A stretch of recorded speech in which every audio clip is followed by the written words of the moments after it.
பக்ரீத் விருதுனாலே Muslim friends number favourite லிஸ்ட்டில் வந்துடுவாங்க. ஆனால் பக்ரீத் ஏன் கொண்டாடுறாங்கன்னு தெரியுமா? தெரியாதுன்னா இந்த வீடியோ ஃபுல்லாக பாருங்கள்.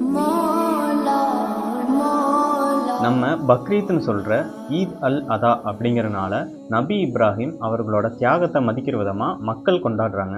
நபி அவர்களுக்கு இறைவன் கனவுல தோன்றி தனது ஒரே மகனை பலியிடுமாறு கட்டளையிட்டார். கடவுளின் கட்டளைக்கிணங்க இப்ராஹிமும் தனது மகனை பலியிட தயாரானார்.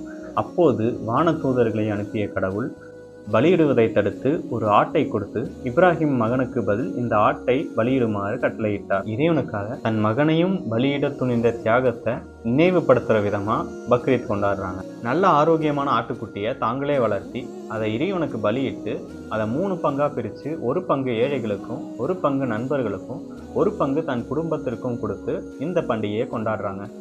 பக்ரீத்துக்கும் பெரிய புராணத்துக்கும் ஒரு கனெக்ஷன் இருக்குது தெரியுமா? தெரிஞ்சுக்கணுன்னா கமெண்ட்டில் கேளுங்க, அதை அடுத்த வீடியோவில் சொல்கிறோம்.